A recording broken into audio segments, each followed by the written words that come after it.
You've probably heard me talking about this self-sufficient living skills bundle that's been going on. And I have been spending the last week flipping through so many of the incredible resources within this bundle. Now, I will say there's a lot. There's over 118 different ebooks and courses and lessons sharing incredible wisdom and knowledge with you so you can live off the land and you don't have to rely on this corrupt and broken system for everything for your family. Anyways, I wanted to share some of my favorite things.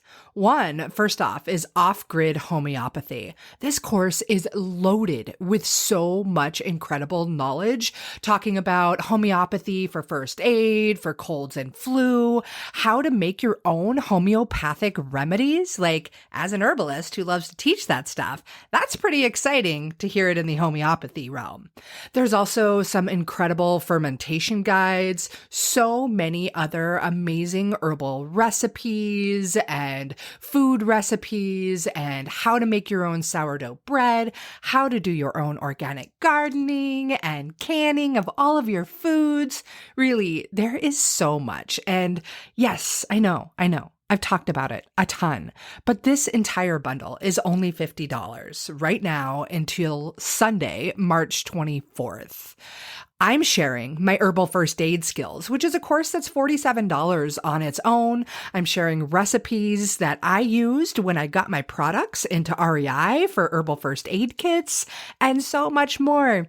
You'll have to check it out. I'm serious. Like, you can absolutely change your life with this bundle. So there is a link in the show notes for you, and I hope you check it out. I hope you take advantage. Don't worry, you don't have to go through everything right away. You can access everything for up to a year. Once you're in the course or have the download, it's yours for life. It is a steal of a deal. Okay, self-sufficient living skills bundle in the links for you. So it's been a while since I've had an interview or a guest on the podcast, and the good news is that all changes right here with this episode. I'm really excited about the guest I'm bringing on, and I think you're going to love the show too. And surprise, surprise, we're not talking with an herb mama. We are talking with a bona fide herb dada, none other than the amazing and jolly Mason Hutchison from the Herb Rally podcast. I am beyond thrilled to have him as a guest, and I think you're going to love hearing some of his insights and using herbs with his family and his daughter, Amelia. Mason's nothing but a joy to listen to, and I think you're about to find out that exact truth. Enjoy the show. Hello, and welcome to the Herbalist Path, a podcast where you'll discover how to make your own herbal remedies at home so that you can take better care of yourself, better care of your family, and better care of our planet. I'm Mel. I'm a clinical herbalist, environmental educator, and mountain living mama with this crazy passion for teaching more mamas and their little loves how to use plants as medicine in a safe, effective, and tasty way so that there can be an herbalist in every home. Again, it's an absolute honor to have you on the journey down the herbalist path with me so that together we can make herbalism #spread like wildflowers. Hey, everybody. Welcome back to an episode of the Herbalist Path. It's been a while since I have done an interview on this show, and I am beyond excited about today's guest. He's Mason Hutchison from Herb Rally. He is a stellar dude that I have known for many years throughout the herbal industry. He's somebody that always made me smile when I saw him at big old business events and expos with my herbal products company, because he was the face of Mountain Rose Herbs. A jolly face at that. And he's just brilliant and doing amazing things for the herbal world. And he's a dad who uses herbs with his kids. So I thought it would be really fun to bring Mason on the show. Mason, thank you for being here. I'm so happy. Thank you for having me. We're also fellow Libra buddies as well. Oh, yeah, right. We've got that going on too. I remember knowing that for sure. 'Tis the season. Yeah, That's super exciting. You are like, that's I right. want to say the 15th or something. I'm the 19th and you're the 14th. I'm the 8th. Oh, okay. We're both so off, but we know we're charming Libras, so that's It's been a while, but yes, I do remember that, and we would commiserate over that. Yeah, absolutely. You're always like one of my favorite people to connect with, and Same. Such a good time to have you on the show. And I figured I'm really curious. I know you are well connected in the herbal world. You run Herb Rally, the podcast, and the YouTube channel, and you interview and meet incredible herbalists all over the country, which is super fun and cool. But I want to know how you got started in the world of herbalism and plant medicine.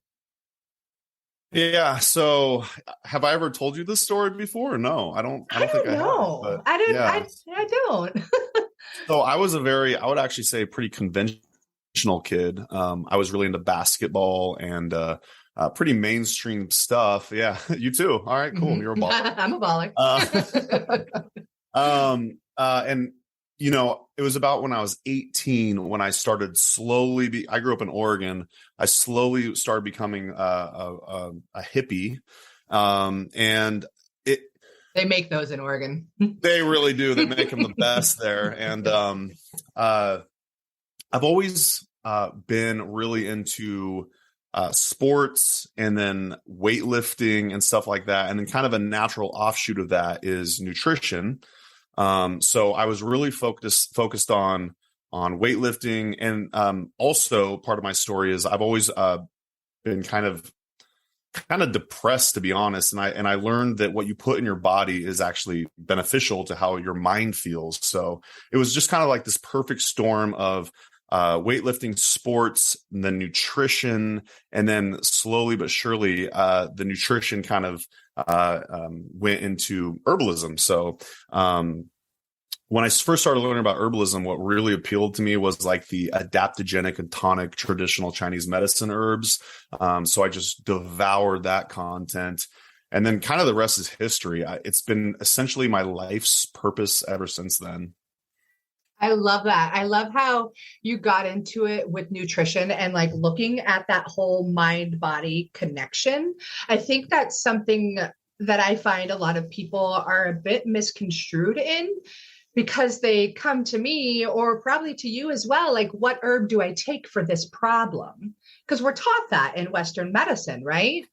But the reality is we are whole beings, and those herbs can't do all the things like Western medicine and pills do. You have to incorporate healthy nutrition and exercise and other solutions for our mental health, right? So whether that's meditation or yoga, or however you get that brain piece, it's all a big picture thing. And I know that I just spoke this to some of my students in Apothecary Mama, like on Wednesday night. I was like, the food, like, you can't be a good herbalist without understanding nutrition as well. It goes all together, because the herbs aren't going to work if you continue to throw more logs on the fire of your inflammation, right? I love that. That's cool. In fact, yeah, I feel like most of the herbalists I know are almost playing this dietitian role, which once I developed that passion for herbalism, I actually thought that I was going to be a dietitian. That was my goal. I would say right around I was 21, I started working at the hospital. I worked in the hospital kitchen, and then it was my goal. I started going to Lane Community College, and I was on this path to become I was on this path to becoming a dietitian. I was actually a dietitian aide at the hospital. And I was like, I had this idealistic vision of changing the way that the hospital sees nutrition. Because they certainly don't see it. Sorry.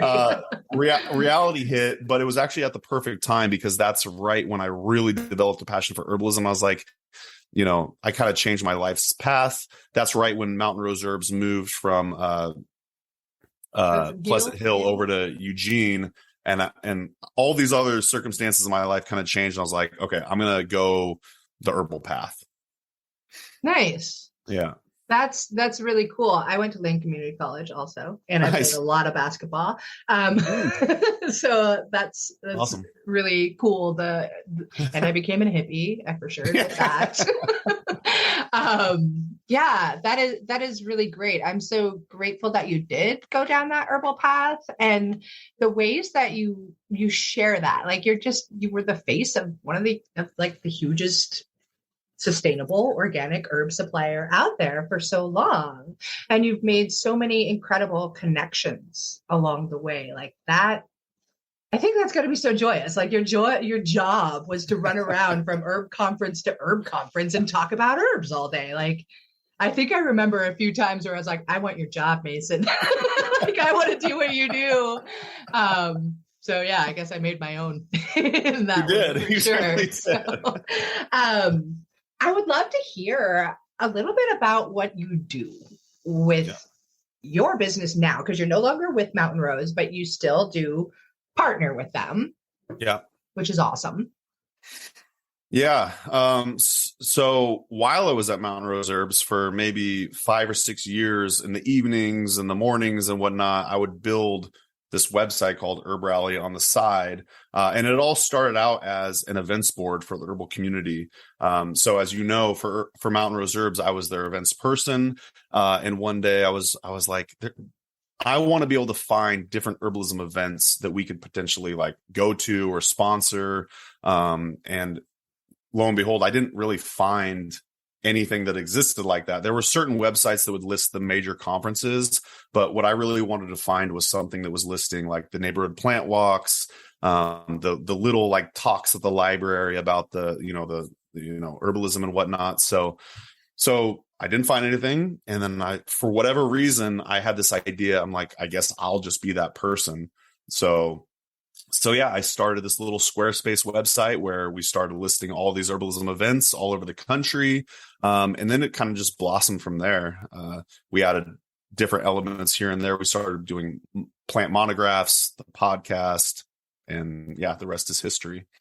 Did that answer your question? I mean, it did, and we're going to dive deeper throughout the show for sure. Yeah. And I think more of it will come out. I love that because I remember seeing you at NUNM and you had the dandelion hoodies and you're like, I do this events thing. And I'm like, I want to share my events on there. And then I was terrible at follow through because I'm an ideas person all day long. Like I got 5 billion ideas and I'm not going to complete any of them. It's a bad habit of mine, but working on it for sure. In that time, like, I know you went to a few herb schools yourself. Like, can you tell me and my listeners, like, how those herb schools helped you on your journey and which ones you went to and like what they did for you? Because there are so many different kinds of herb schools. And if anybody wants to know about other herb schools, Mason's your guy. You want to check out Herb Rally for sure. But yeah, I know you went to a couple and so actually the first thing that I did going back to Lane Community College, I was probably in my early 20s and KP Khalsa was doing this semester long intro to TCM and Ayurveda. And it was just so amazing. I was so hungry for knowledge at that point, but it was cheap enough and low commitment enough to where I could really like, I don't know. It was so easy to access. So just like a little bit of advice, you don't have to do the full on hardcore thousands of dollars apprenticeship first thing. I would just say dip your toe into like, say, community college or go on a plant walk here and there. But yeah, I would say KP Khalsa's intro to Ayurveda and TCM was my first bout into the whole herbal education realm. Then I did start going on plant walks at Mount Pisgah in Eugene. And then I fell into, right at the same time of getting a job at Mountain Rose Herbs, I saw a pamphlet for the Columbine School of Botanical Studies in the lunchroom. And I was like, that's the next step. I want to take a full on apprenticeship. And I definitely recommend, if you have the means to be able to do it, a full-on apprenticeship is definitely a really good route to go. Because beforehand, herbs for me were just strictly cut and sifted dried herbs in jars. And it wasn't until I took the Columbine School of Botanical Studies that I started learning these plants as like actual living beings with their own energy and everything. So it was just a total game changer. I could probably talk a lot about that experience. But then the next apprenticeship that I took was in Portland, Oregon. So I drove a couple hours every couple of weeks to go hang out at the Arctos School of Botanical Medicine. I might be missing one of the words in there, but that's with Missy Rose and Grady Proctor. It's kind of a similar Western herbalism system as the Columbine School, but I bring it up because it was definitely another foundational piece of my herbal education. But then also, you go a few years without taking an apprenticeship. Like, it was nice to just kind of learn from different teachers, but then also reinforce a lot of the plants that I already knew. So now actually it's been several years since I've taken that. It's probably been 5 years. So I'm like, shoot, I need to get on another herbalism apprenticeship. So funny you say that, because it's like never ending learning, right? There's always more to learn about plant medicine, or just to refresh that mind of like, oh, I knew that from 5 years ago, but I never put that into practice or never utilized it. And why don't I do that? I think that's one of the fascinating things about herbalism. And I wanted to go to Columbine so badly. I looked at it over and over and over and over, but it was too far from where I lived. So I didn't. But Grady was one of my first botany teachers as well, through the Elderberry School of Botanical Medicine out of Portland. So yeah, he's a super fun teacher, and I love Missy, and I did get to learn with Howie also through my clinical school. So it's really, I think that's one of the beautiful things also, is like the more people you can learn from. There's so many different approaches to the world of plant medicine that you learn different tricks of the trade from all these great people. And it's important to find the people that you jive with too, because like, it's possible to have an herbal educator out there that you just can't stand listening to all day. I've had a few, and I've had some that are amazing, so those things are important for sure. And I know Columbine's, go ahead. Well, I was going to say that's where going to herbalism events is really helpful, especially the conferences, because you get a taste of many different herbal teachers and their styles and personalities and stuff like that. But yeah. Speaking of conferences, did I just see, are you still a part of my absolute favorite one ever and ever and ever? Are you? Well, actually, I don't know if we're going to break the news here or not, but like, I'm looking at essentially either handing it off or letting at least take it full time. Since I moved to Wisconsin, I'm a little, hesitant to want to keep that going. I know everything can be done remotely, but I really want to invest most of my energies into Herb Rally, and I want to make sure that my focus is on that. So I understand the need to focus. Yeah, and it was such an honor, and it's funny, I literally, because of COVID and then the devastating forest fires, I was only able to do it that 1 year. But I would say that year was a banger. We had Rising Appalachia out there. Wasn't it? Thank you so much. I needed that year so badly. Like, I got to go without my business and without my child. And I was like, I needed that so much in so many ways. It was so much fun. Those late night cabin jam sessions. I might be one and done, but yeah. So if Mel wants to take it over, or someone, I don't know if I'm the one to do it, but if Elise asked, I'd be like, that's so funny. Well, I'm sorry to like pop that here. I figured it might come up. It's all good. Okay, cool. I didn't even think to ask that pre-show chat.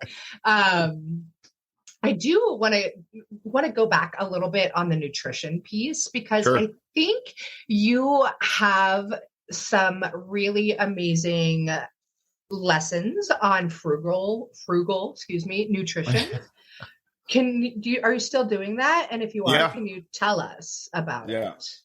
Yeah. So everything with Herb Rally, pretty much I view as like this ongoing, evolving project. And, after quitting Mountain Rose Herbs or leaving Mountain Rose Herbs, all these ideas just started popping in my head.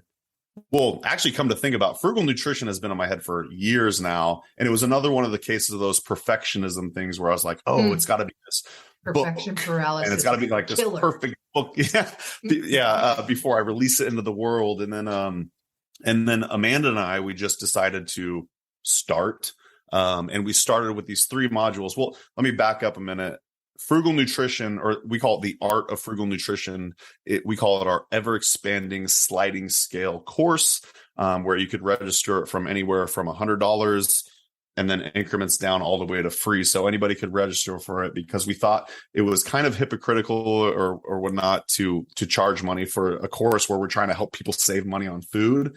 It's more of a passion project for us than anything. But the idea is to grow it over time. It currently has 4 modules. We're about to release our 5th module, and each module is like this different subject centered around saving money on food, eating nutritiously on a budget. So, I mean, I could keep going if you want. Yeah, for sure. I do. I think that's so important, especially now as the prices of our food and everything else in life is absolutely skyrocketing. And the major cause of most illness and chronic disease and death is due to our diet. So please tell us more. I mean, I think it's amazing. And one thing I know that you do is you bring in other amazing and brilliant teachers and herbal practitioners. And that's beautiful, because that's giving all of these people, as they're exploring this world of natural healing, I mean, that's giving them access to some incredibly knowledgeable people and really empowering information, which, thank you. I think it's beautiful. Yeah, it's one of those things where, just like Herbal, it just lived in my head, and it had to exist. So eventually we're like, okay, we're going to do this. It doesn't have to be perfect. Maybe over time we could evolve it to be better. But so far we have modules on Bev and Claire did the Spice Apothecary. She's got a whole book on it. So it's kind of an intro to that. Oh, nice. Yeah. Great book. Kirsten Shockey does fermentation. So she does a demo on how to make sauerkraut, but then she also talks about the benefits of fermented foods. Giuseppe Spadafora does dumpster diving, which I know is probably a very bizarre topic. But I've hung out with Giuseppe a lot over the years, and every time he comes to town, we go dumpster diving. And I learned that it's super easy to get free organic produce from him, and I know how to do it in a safe way now. Obviously you don't have to partake if you don't want to, but it's definitely there's a philosophical reason as to dumpster dive, but then there's also the whole nutritional aspect as well. And then Jade Alessandro Mace did a bone broth course. So if you're into eating meat and whatnot, there's a whole bone broth course. Or module, I should say. And then we're actually just about to release a module with Shana Libner Grover called Eat Your Weeds. And basically it's talking about the nutritional benefits of weedy foods, as well as how to do it, and building relationships with farms in your local community. And I know we were talking before the show, like Mason, teaching and stuff like that. I'm going to do a module on nourishing herbal infusions, which has been a passion of mine for, since I got into herbalism. And we're going to do one with Paul Bergner. We have to redo it because we lost all that footage from the Oakland situation. Yeah. But we'll redo that with Paul Bergner. And just the ideas are endless for this thing. And I'm just excited. Every quarter or so we release a new module. That's so exciting. And I love how accessible you make it for people. That's really amazing, because they're learning from the best of the best, Yeah. And I love that you're going to teach too. I know that's a sensitive subject matter, but I get it. It's sometimes hard to allow yourself to be in that space, especially when you know so many brilliant herbalists and that's right, and that kind of thing. So how exciting that you're going to have Paul there. He's one of the ones that taught me the most about clinical nutrition. Oh, he is just brilliant. I've tried to ask him to come on the show too, and he's like, no. Well, he didn't even say no. I don't think he even said no. And I'm like, but wait, Paul, hold on. Lily Coy can come join. Like, that'd be amazing. yeah, it would be so much fun. So I do, I talk to a lot of mamas these days, and that's kind of Sure. my focus is helping more moms use plants as medicine. And one of the things, like I was saying, that I hear a lot is like, what herb do I take for this? And that's where the nutrition piece comes into play. But you're not a mama. You're totally a dude, and I'm a dada. You are a dada, and I love that too, because I think one thing I can resonate with, and that I've heard from some of my new mamas and apothecary mamas, are like, well, my husband's not so onto it, or he thinks I'm a little cuckoo for wanting to do this stuff. And like, one of the first times I really got to connect with you was at Brighton Bush when our daughters were playing. Mills and Anira were playing, and ever since then I was like, oh, cool, So I'd love to hear just a little bit about your life as a dad, and a dad who uses plants as medicine.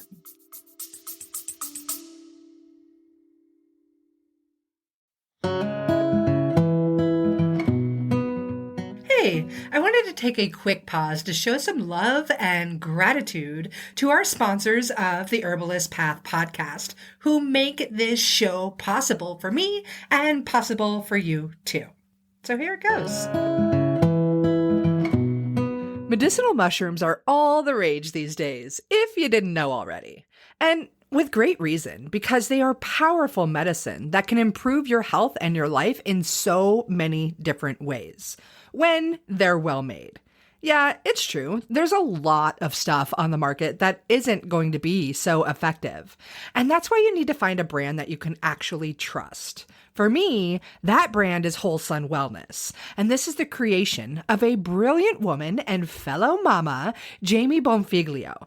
She's an international mushroom educator that has been working in the medicinal mushroom industry for years. And this is when she saw firsthand how many other companies take shortcuts when it comes to their products. And Jamie wasn't having it. She set out to build her company the right way. Wholesun Wellness is here to raise the industry standards so those crap mushrooms on the market aren't getting into your body or your family's body. Wholesun Wellness is the first company to test and report nutritional facts for all of their extracts. They go beyond industry standards every step of the way, from sourcing to extraction and final testing. And as the owners of the largest medicinal mushroom farm in the United States, Wholesun Wellness is taking control of their supply chain for the highest quality and absolute full transparency. They're even the first company to include pure mycelium extract in every single product. So when you're thinking of getting medicinal mushrooms for you and your family, Wholesun Wellness is exactly the ones you want. Also, be sure to check out their new Mycolites. These are the world's first dissolvable electrolyte tablets. They're featuring functional mushroom extracts that'll give you more energy, more stamina, and recovery as well. And who couldn't use all of that? The other thing is, they are these adorable little mushroom-shaped tablets, and they come in like a little Altoids box, but way cooler than Altoids, because they're Mycolites. Anyways, head to wholesunwellness.com to grab yourself some Mycolites and all of the other functional medicinal mushrooms that you and your family need. And of course, you can grab that link right here in the show notes now.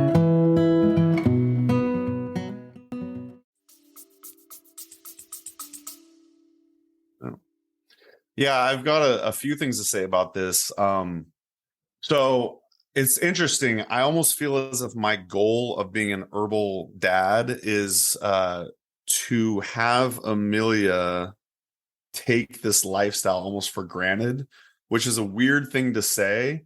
But I want her to kind of grow up, pursue her own passions, do her own thing, and just kind of have herbalism or, the whole nutritional aspect of it just be like everyday life. It's her roots. And then she could pursue.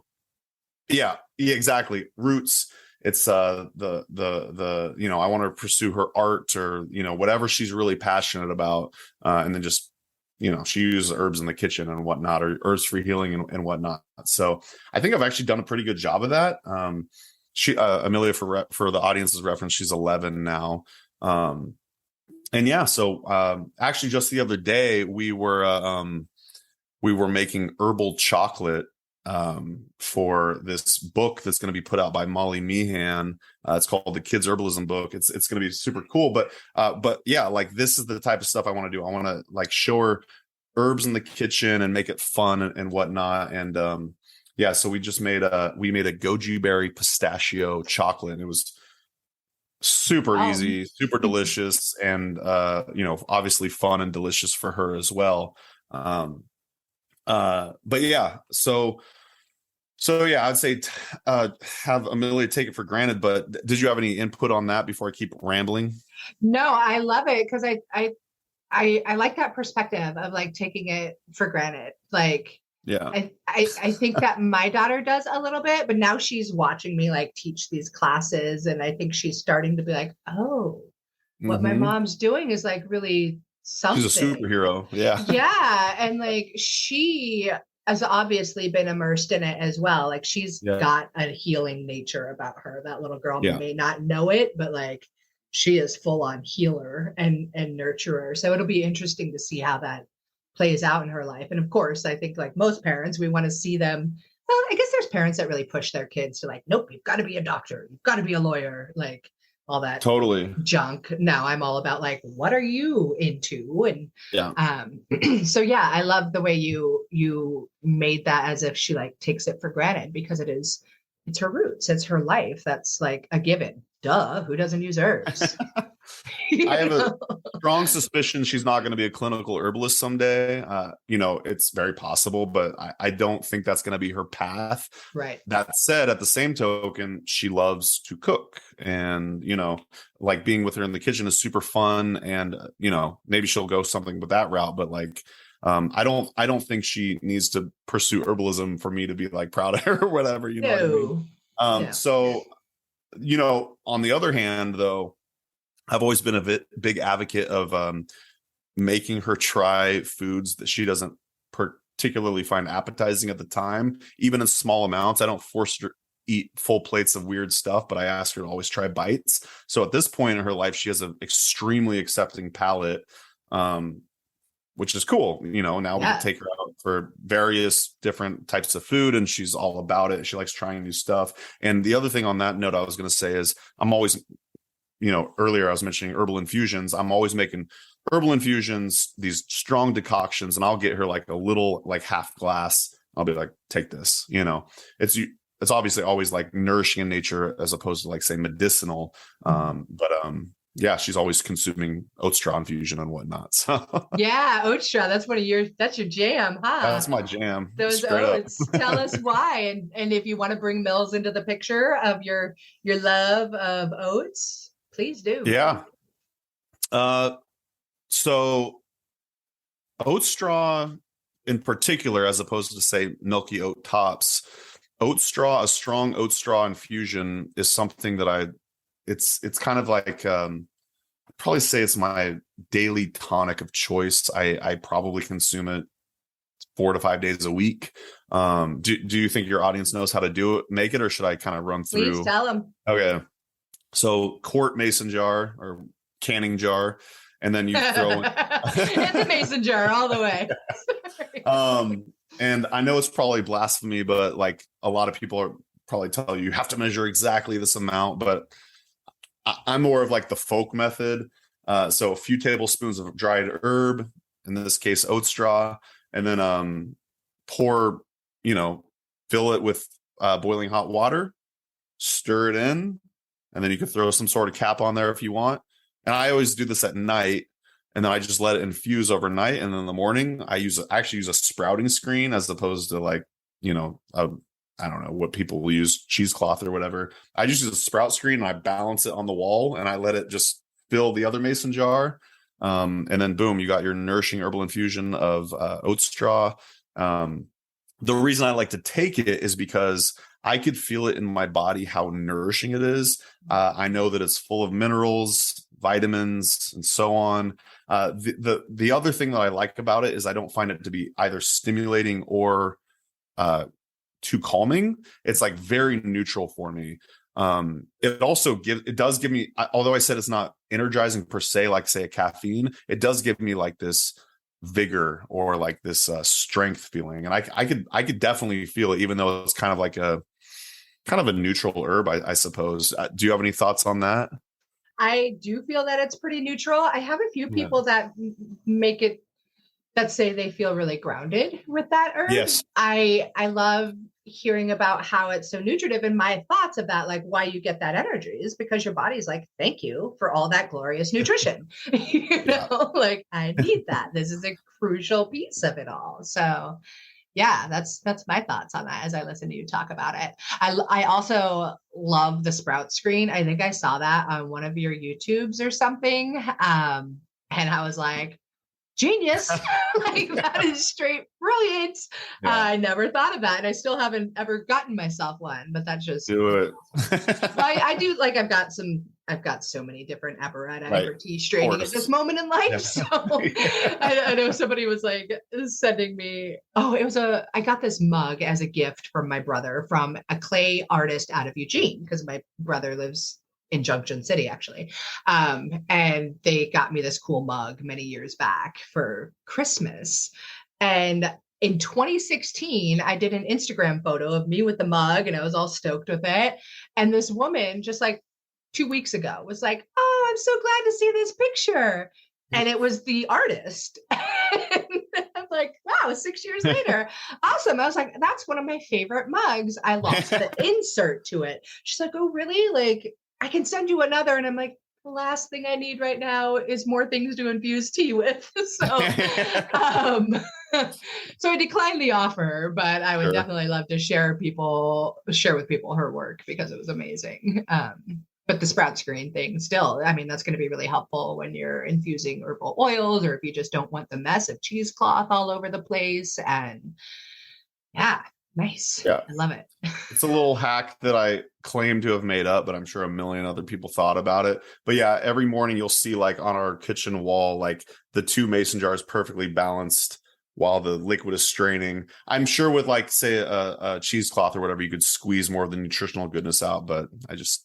You can give an extra press in the end. Yeah, it's so convenient. Yeah, exactly. Yeah. Convenience can be really a big piece to all of this. So I'm like, oh, wait, I had other questions on oats and I want to hear you talk more about oats. But convenience is a big thing, especially when you're a parent, because life's busy, so the more we can make things really simple and easy, the better off we are. Right. Yeah. I totally want to hear you talk about oats more, but before we do, would you be cool with explaining to the audience about oats? Because maybe they're thinking they're just eating a pot of oatmeal.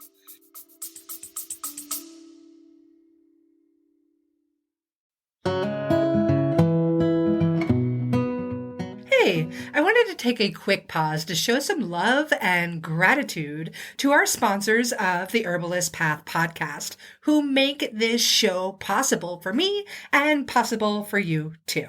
So here it goes. I love this time of year. It's spring, the sun is shining, and all of our beautiful plant friends are popping up. It's amazing. Unless, of course, you're one of the millions of people who suffer from seasonal allergies. You know, the itchy, watery eyes, the sneezing and wheezing that's straight miserable.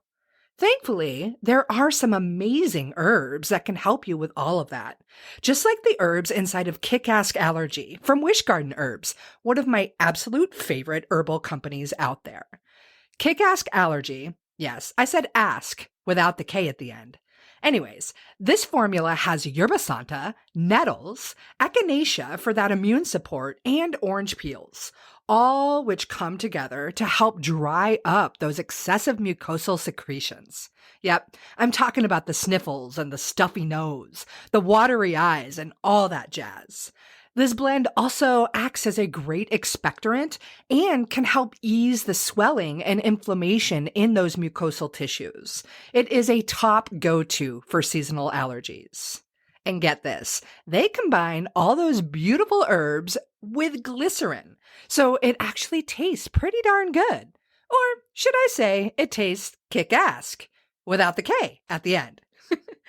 Anyways, if allergy season is miserable for you and you want a natural remedy that actually works for those itchy eyes and being all sneezy and wheezy, you have got to check out Wish Garden Herbs Kick-Ass Allergy.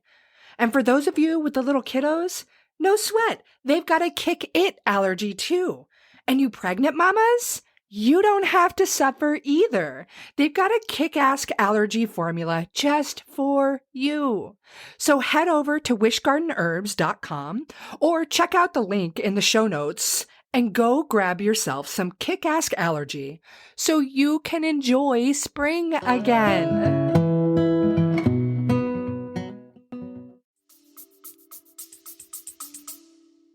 Yeah, actually, so for Rosalie's podcast, I did this 30-day challenge where for 30 straight days, I did a oat straw infusion, oat top extract, oatmeal, and then I did a Robin Rose Bennett's oat Avena Sativa oat straw meditation. So none of that's required, but I will say, yeah, like the different plant parts are going to have the different constituents and effects. So as I mentioned, I've not always, but for the longest time, I've done oat straw infusion, but it was really nice. And actually oatmeal too. So this is all the same plant, right? It's all, yeah, exactly. So it's all Avena Sativa. My understanding is oatmeal is like the dried and pressed seed head or ripe seed head. I'm probably butchering that. Either way. And then the oat straw is like the dried grassy aerial parts. But the oat top is like the unripe seed head, and it's got like this milky latex substance in there. And that's where like these calming nervine properties are. And that's where like the real magic is. Like it was fun to do. I bring up the 30-day challenge because it was fun to experiment with these different parts and like feel these effects. And so working at Mountain Reserves, I always had access to these different tinctures and whatnot, and I would take oat top extract here and there, but I didn't take it tonically over the course of a period of time. So I know it was really beneficial for my nerves to be taking these this oat top extract.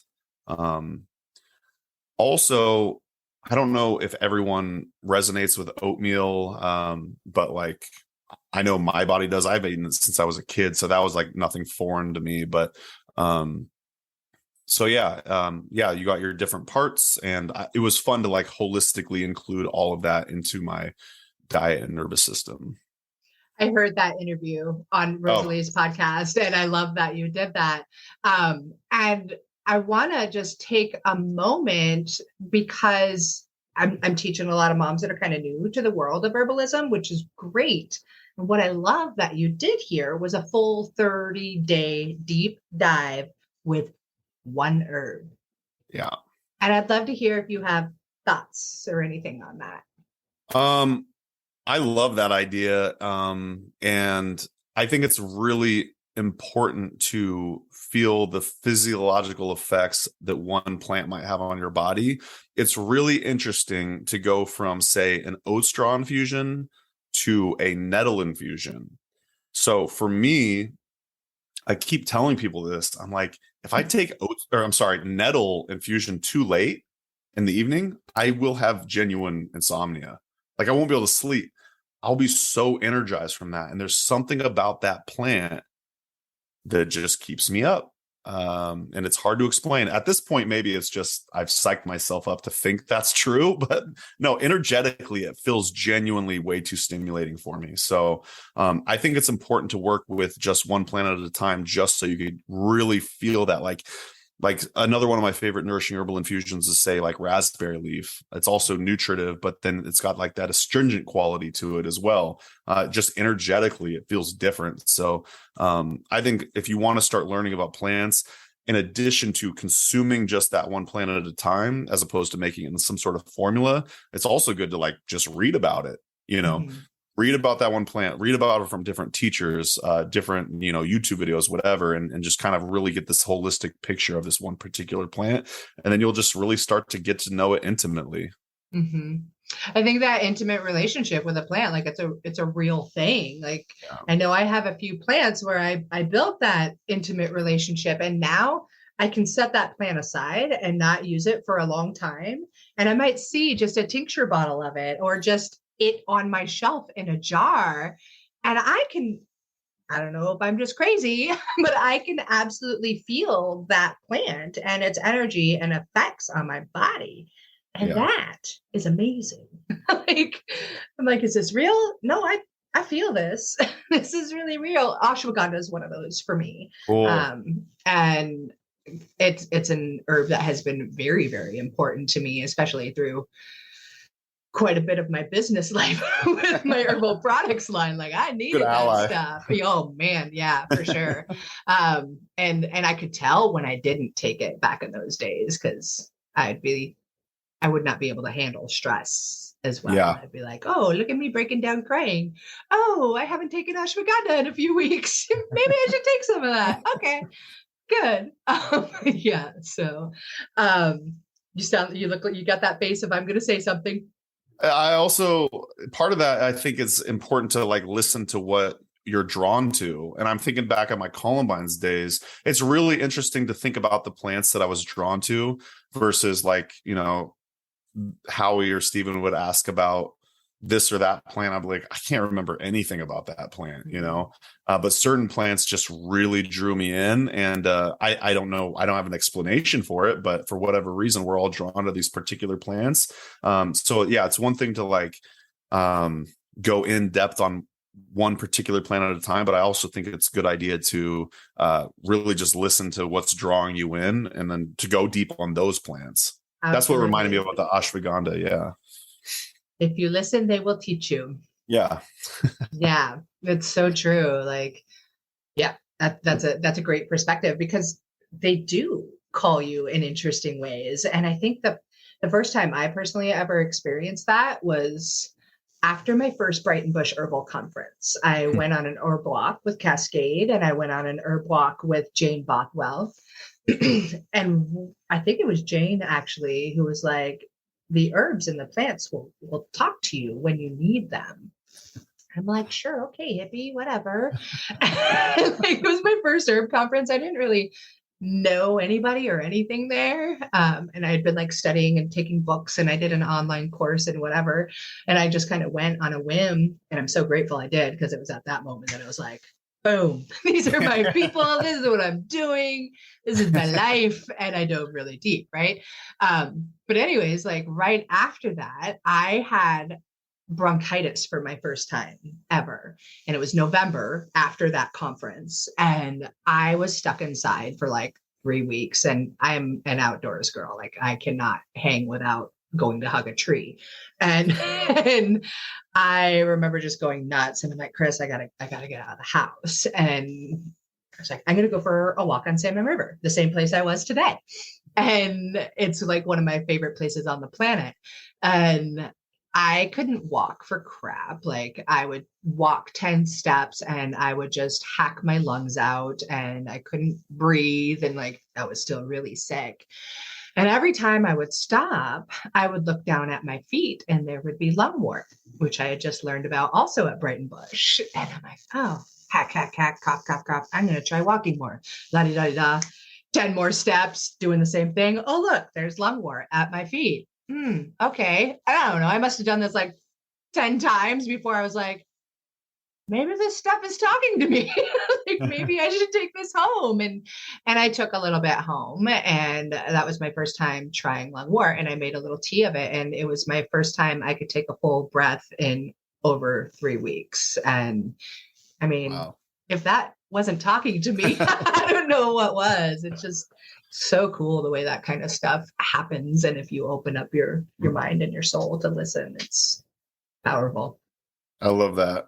Yeah, me too. It's one of my favorite little stories where I was like, oh, these guys, they really know what's going on. It's pretty beautiful. I call that like a gateway herb. Yeah. For sure. For sure.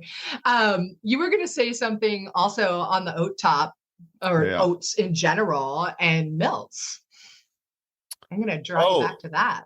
I don't recall exactly what it was, but I do know that every time I make like a nourishing herbal infusion, I pour a little bit for her and I give it to her and I force her to drink it. At this point, it's just become like a very normal part of her life. So yeah, my kiddo. Was that it? Maybe, I don't know. My kiddo definitely asks for teas. Like we don't really do soda or anything like that in our home. So she drinks a lot of teas and she has her favorite. And the herb that like she's been connected with deeply for so long is chamomile. And it's I'm glad you say that. I knew we were going to talk today. And I was like trying to think of, different aspects to being an herbal dad and stuff. Yeah. And Amelia every night makes chamomile tea. So it's a great herb for kiddos. Yeah. They love it. Yeah. What do you love about it for kiddos, or what does she love about it? Well, for me specifically, I remember one time I had this just crazy stomach ache, just like this. I don't know. It was super painful. And it was one of those times where I'm probably going to miscredit the quote, but I think it was Jim McDonald said something like gentle does not mean weak or something like that. Yeah. And I think of like chamomile as one of those gentle herbs. And I remember I was in the Mountain Rose Herbs marketing office and I had this gnarly stomach ache and I took like 2 drops of chamomile tincture and it just was like, I'm fine now. It was a very bizarre, it's always funny. I'm in this herbal world and yet I still get surprised by these little things that happen. And it was a super cool experience. But as far as Amelia taking it or for Mills taking it, but she takes it at night because, it's kind of just known as like this gentle nervine. And I don't know. She finds the flavor to be delightful, and it's got that aromatic and sweetness, floral flavor to it, and just good little pre bedtime drink. Yeah, it's an amazing one, and Nira definitely has a connection to it. And like since she was wee little, she would come up to my cups of tea, and I always had loose leaf tea, and she would just pick out little chamomile flowers and eat them. And it's such a perfect herb for her still to this day because she's very shy and reserved and definitely deals with anxiety. And each time she goes into an anxious moment, immediately she says, my tummy hurts. Yeah. And I'm like, oh, we've got the nervine there. And then we've got the ability for it to help with your tummy ache too. Like it's perfect. And now we've gotten it to the point that she goes through that and I can say, do you need me to make you a cup of tea? Yeah. And instantly she calms down. Before I've heated the water, before I've made the tea, anything, she knows there's safety in that herb and neat. That's really cool. That's really cool. It really is.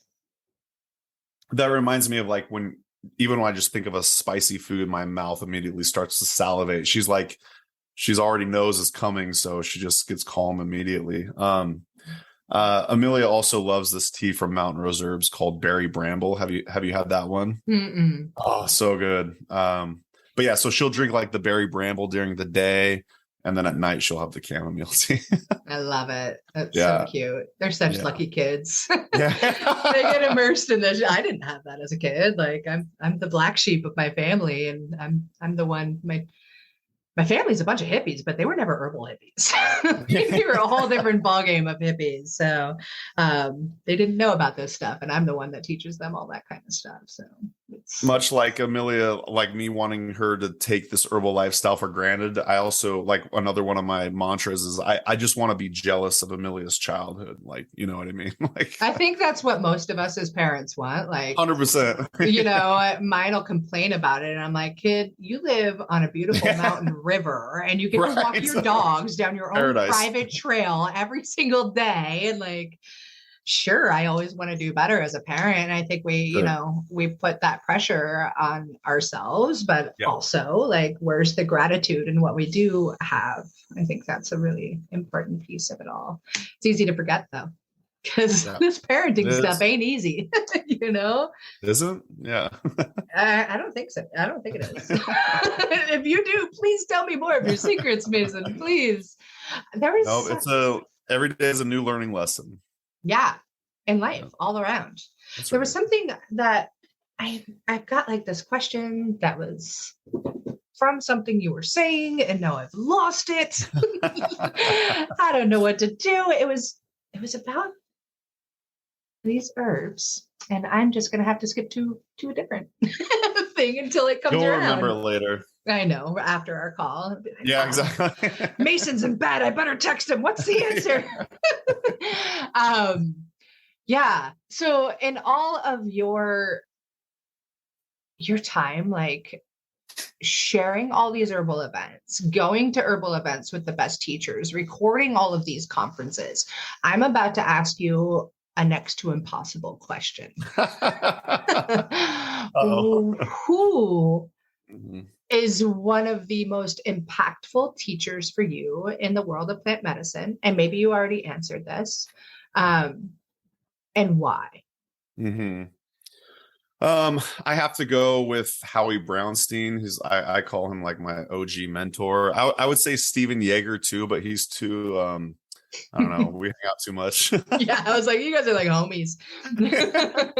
I'd say I'm homies with Howie too, but yeah, like Columbine's, that school completely changed my life in so many ways. So yeah, I would say Howie Brownstein.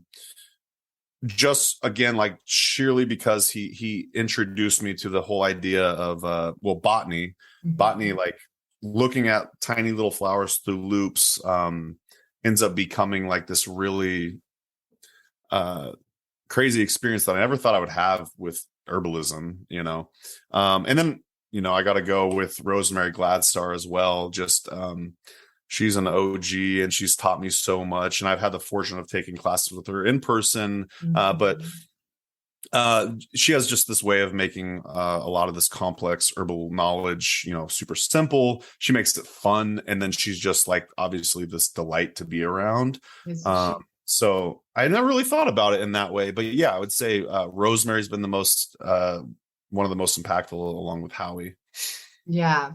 Those are, I've also had the fortune of learning from both of them a little bit. I really wanted to do the deeper dive and going to like Howie's full school, but he taught at my clinical school in Portland too. So I got pieces of Howie and in other like conferences, and have had the great fortune of being in Rosemary's presence too. And she's just such a lovely human, such an amazing person. Like, I just feel like this floating butterfly fairy goddess of herbalism energy around her. And how can you not love her, Yeah. And what important and powerful work she's done. She founded Mountain Rose Herb. She founded Traditional Roots. Yeah. She uses her voice for the betterment of the plants, which in turn is the betterment of the planet. So yeah, she's amazing. What an amazing human. But thank you. You're right. You did ask an impossible question. I know it is a hard one. I just left out 200 different people. But so if you're one of those, I'm sorry. I bet you those people know that's an impossible question too. That's like the other question I love to ask of like, what's your favorite herb? If you could pick one, what's it going to be? So I'll toss that on you. Maybe you've already talked about it. I don't know. What my favorite herb is? Oh, yeah. Okay. If you could only have one. It would have to be oats or oat straw, because of the versatility. But just some other ones that I really resonate with and feel really good about is, well, it's not a herb, I suppose, but reishi mushroom is up there. I love hawthorn. I love everything about hawthorn. I love linden. So when I think of linden, this is another one of those relationship herbs that I have. I use hawthorn on a regular basis too, but when I think of linden, I just like, I've gotten to this point where I can think of it and I feel like the branches of the tree wrapping around my body and hugging me in this loving embrace to say, it's okay, Mel. Whatever you're going through is okay. That's what comes to me for linden. And yeah, it makes me happy. Does part of you feel like linden is almost underrated? I just don't feel like that many people talk about it. There's something about it though that I absolutely love. I think the flavor is delicious. Oh yeah. But yes, the presence of the tree itself too is really lovely too. But yeah. Yeah, I would say now that you put it that way, but then this brings me to a bit of a maybe and only in my head a controversial kind of thing in the like the underratedness, and then when it does become popular and people suddenly discover that like, oh, this is really great medicine. Yeah. And then this is something that breaks my heart often. And this is words I've learned from Cascade and from Rosemary. I think some of the messaging they were trying to get out there is like, we learn about these things. And then as a greedy culture that we are in, we go out and rape and pillage the land. And I talked about this with Jim McDonald on my show too. Like right now with social media, the glorifying of going out and wildcrafting and wild harvesting. It's a beautiful gift to be able to do. But as more and more people do it and they do it without education and knowledge behind them, one, I'm seeing people harvest tons of a plant and going on social media and saying, I just harvested all of XYZ plant. What do I do with it? Okay, one, you harvested all this stuff you don't know, and it's not the plant they're talking about. Like, how do we address that kind of thing as we talk about like underrated herbs? And then when they do become the star of the show, like I feel like, I don't know, maybe you can relate to this, but right now the star of the show in the world I'm seeing is oregano. Huh. Yeah. But I haven't seen that, but I will say at the very least, from what I know, I feel like linden at least is pretty ubiquitous. I like, it's not like a crazy, old growth forest plant that is in danger. Maybe it is. I don't think it is, but I think it's good. Yeah, I think it's good. So yeah, there's that aspect of the whole thing. But going back to like Howie's teachings and everything, he teaches people how to wildcraft, which could be problematic, especially in the social media age and everything, and glorifying these particular herbs and whatnot. But what his school does is teaches you how to harvest. Everyone says ethically harvested and whatnot, but he really does teach you. What's his quote? It's oh my gosh, I'm gonna butcher this. It's something like the hard part isn't harvesting, the hard part is not harvesting the plant, or something to that effect. But he teaches you how to wild harvest in a very ethical way, and he teaches you when not to harvest, because you're watching these plant stands over the course of years. He's teaching you which plants almost benefit, say, from the wild harvesting. But yes, it is important to understand what you're doing to these different ecosystems. Mm-hmm. Yeah, I think that's the big key point. And I was really fortunate to be taught about wild harvesting. I went through Elderberry School of Botanical Medicine, and I learned with Scott Close and Erico as well. And it was really cool to like just understand the ecosystem and how we are impacting it. And yeah, it's just kind of one of the things I like to talk about a lot, because it is such a very glorified and popular thing. And I think it's brilliant the way that Howie teaches the ethics and the standards and how to respect the land and respect the plants and respect yourself in turn. I think that is beautiful, and I think it's really important. And I think as the popularity of holistic health and herbal medicine and wildcrafting continues to grow, it needs to be talked about more. It needs to be brought up. Not just, I went out and harvested this, but like, I think one cool thing that Jim talked about when I interviewed him was now, as it grows in popularity, like at first we were taught, oh, this stand of this plant, you've been there for years, when's the right time to harvest it, and you can go there and you can gather a quarter of that stand. But now that it's becoming so popular, your buddy's going to go and grab that quarter of a stand, and then his buddy is going to go grab that quarter of a stand. And so then what are we left with? Right. It's challenge. Just to plug Howie and the Columbine School of Botanical Studies. His website's botanicalstudies.net. But I really want to point you in that direction, because he has something called the Wild Crafting Checklist. And I want to say it's like 20 bullet points. So you read these and you familiarize yourself with these 20 different bullet points or whatever the number is before you actually even harvest the plant. Yeah. So it's a really good guide to, if you're out in the woods and you want to harvest this thing, you should go over this wild crafting checklist and just see if like you feel good about harvesting the plant. Yeah. I've seen that checklist. It's great. And I appreciate that plug. That's awesome. I'll try and remember to put Howie's wild crafting checklist into the show notes. Write myself a note on that. So I know I've had you on the line for a long time. So I do want to have a few other questions for you. Sure. Not too many, but from Herb Dada. That's going to be my new domain name. Herb Dada. I love it. I mean, that's another great niche there. I think you're going to have a harder time finding the audience, though.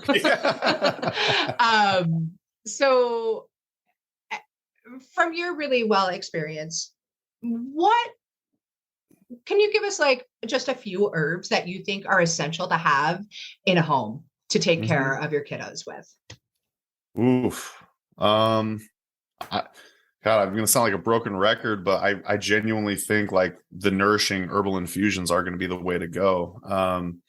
I'm not so good at the whole, herbal first aid thing. There's definitely other better herbalists to talk to about that. But just, off the tip of my tongue, chamomile, again, for those like tummy aches, but also just the calming aspect of it. But oat straw, like I said, me and Amelia are we like cooking together. So any sort of the culinary herbs. I think which are darn good medicine. Yeah, right. Exactly. Like you were mentioning oregano and everything. I think putting a strong emphasis on, if you could include them in the kitchen as much as possible. I know it's easier to just do yourself. But if you could start like, 1 time a week, 2 times a week, asking for help, even if it's just a minor amount, getting your kid in the kitchen and like involved in the process, I think that's going to pay off dividends and your relationship with your kid, as well as like their own life after they leave the house. So I mean, again, broken record, oat straw, chamomile, these are just all top of mind. I'm sure I'll probably think of some after the call, but just putting a strong emphasis on the whole culinary aspect of it, including all those like aromatic mints that you use in the kitchen, the rosemary, the oregano, thyme, all that's good stuff. So heck yeah, they're all such good medicine too. I mean, they've got a lot going on. I love them for that. That's great. I love it. Thank you for that. And then the other thing I want to touch on is that we didn't even scratch the surface as to what you offer at Herb Rally. And I would love to hear more about your membership, where I think you bring in even more amazing teachers. So people have that opportunity to learn from so many other herbalists, which again is just brilliant. Like I feel so grateful that my herbal education comes from a wide array of herbalists. And I feel like that's the best way to get into it. So I would love to have you tell our listeners about what you got going on. Thank you. So as I mentioned, Herb Rally is just like this ever expanding project. It comes down to first the herbalism events. Every day I'm adding new events to the list. That's both in person, that's virtual. And then we also segment it by state. So granted, not every state has herbalism events happening, but it's my goal to make sure I find out about it if they are. You could search by state. You could search chronologically what's happening in your neck of the woods, as we like to say. Herb Rally is also a podcast. We recently became a daily podcast. So we release new episodes each and every day, although I just announced that we're going to go down to 5 days a week. I was like, I saw that and I was like, holy crap, you are busy. So we're going to do Monday through Friday, and we're still going to call it a daily podcast because that counts. We have a YouTube channel. We release new videos every week. As you mentioned, we have the Herb Rally Schoolhouse, which is our membership area. It's $10 a month. So we just bring in different teachers from around the community to teach these various classes. It's still relatively new. I think we're up to about 25 classes, and it's just growing every week. It's something I'm probably the most excited for. What else do we do? Oh yeah, we have herbal monographs, which if your audience doesn't know what a monograph is, basically it's just like this lengthy description of what a plant is and what its history is, its its range, where it grows, what it's used for, and so on. I really always resonated with the monographs that had kind of story and personal experience involved. So we try to have the monographs be kind of, have like the basic info, but then also have like that herbalist, the herbalist that wrote it, their particular experience with it. So and the art of frugal nutrition, of course. So that's probably about it. I could probably talk about all those things for a very long time. And you're going to, because that's what you do. I think that's beautiful. It's offering up so much opportunity for so many people. So thank you for the work that you do. I think it's amazing. So Herb Rally is on YouTube. You're on Instagram. You're on the Facebook. We're on Facebook, Instagram. We technically have a TikTok. We only have 2 videos. Me and TikTok. It's crazy. You're killing it. Dude, that platform, it's insane. And the crazy thing is, like, there's no real strategy for TikTok. Mm-hmm. You just go on and you talk. You're a natural. Yeah. You tick. I like that. Yeah, right there. Did you just make that up? I just made that up. That's right there. That's Woody Mel coming out. It happens. Funny. Yeah, it's been an interesting platform to be on. But the schoolhouse is really cool. I think I know a few of the teachers that you have on there. I know Missy's there, who runs the Arcto School. She was my first interview on the Herbalist Path. No way. Yeah. You know what else? So maybe Missy's become the new Rosemary because she was the first person in the schoolhouse too. Nice. Who else is in there? Who else we got? Logan Keister, Christina Sanchez. Should I look up the Ji Ling Lin? Oh my gosh. Kyle Denton. Elise and Jeff Higley. I'm going to leave so many people out. I think we currently have around 12 teachers. Kelsey Barrett, Dana Aronson. These are all just over the course of time. I've developed these friendships with these people, and they're all really cool herbalists, but they're all buddies, and that's the goal. So that's me and Amanda's new lifestyle. Amanda, for the audience, she's my wife, and she's also the co-owner of Herb Rally, and that's our plan, is to half the year travel around in an RV and just hang out with these different herbalists around the country and produce just lots of different classes.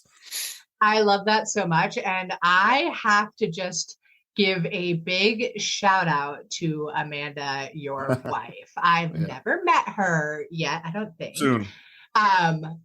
But I just have to say how amazing it is to watch how she's brought Mason out of his shell and just helped you be able to shine a little bit more from the outside perspective. I know it's not easy to allow yourself to shine, but you deserve to. And I see how she's really helped that happen. And I think it's so cute, number one, and wonderful and brilliant. And I love it. So, she's been very instrumental in getting me out of my shell. Absolutely.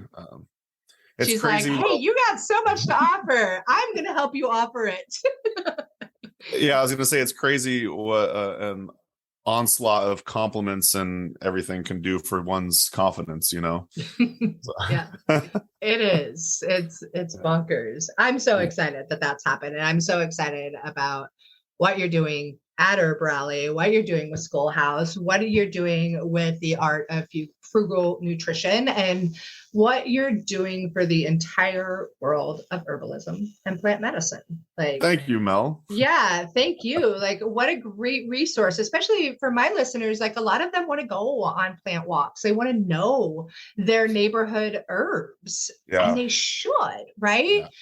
But I can't teach that to them because I'm in Oregon and they're in South Carolina or wherever, so they can definitely go to Herb Rally, find other herbalists that are teaching plant walks or taking them on that journey in their neighborhood, and know that because you know all of the herbalists, you're the guy, right? to know that when you have a teacher on your platform, that it is the best. And what a crazy steal of a deal that Schoolhouse is. Thank you. Yeah. Agreed. Yeah, I feel like all the herbalists that are on the website, they've been vetted at least by me. But I will say, for your listeners' sake, if they do want to go on a plant walk and they want to hopefully find something in their area, they could go to herbalize.com/events. And then if they want to take a step further, there's a drop-down menu to select by state. Or you could just do herbalize.com/events/ and then type in their state, and they could hopefully find something. Again, like, man, it's been so exciting. I know of 2 new herbalists in West Virginia, and they've been submitting events. And historically, we never had herbalism events in West Virginia, but now there's events in West Virginia. So yeah, like your mission, Mel, is the same as like you want to put herbalists in every household. That's the goal. We want to get these people out in the community and learning the plants in their area, and that's how we're trying to help out with the same mission. So I love it. It. Thank you so much, Mason. You're somebody that I could talk with for like not hours, but like months long. And just blah, blah, blah, blah. Wait, are we done? No, we aren't. No.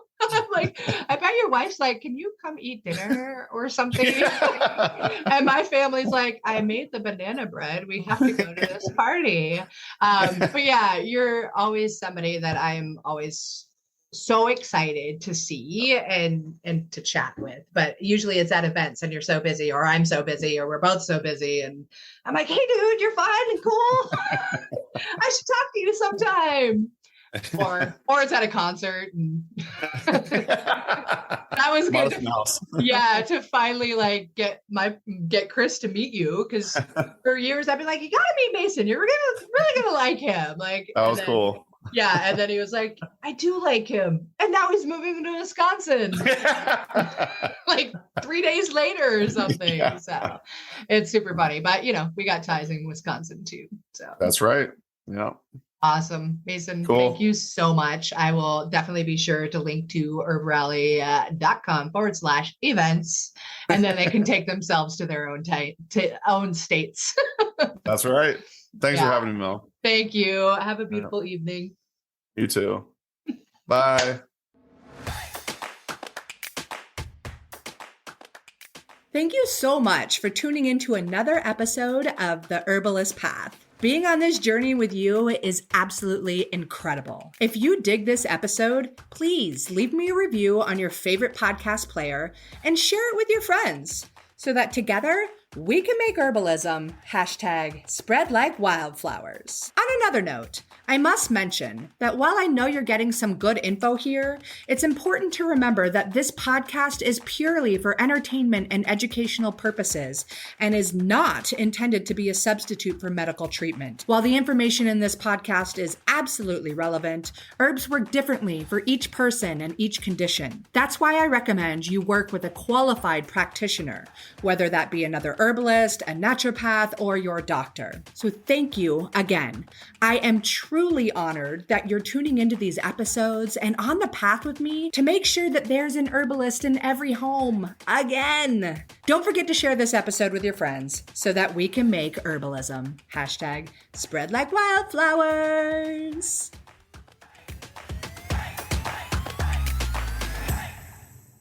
It has been so much fun and so, joyous watching all of my medicinal plant friends popping up in my garden, from the Elecampane to the comfrey and the arnica. I love seeing these friends pop up.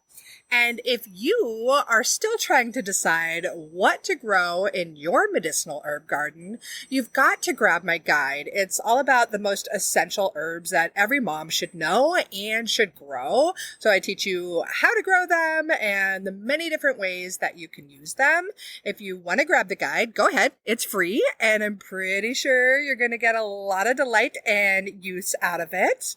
And there's a link to it in the show notes. I'm wishing you tons of happy medicine planting.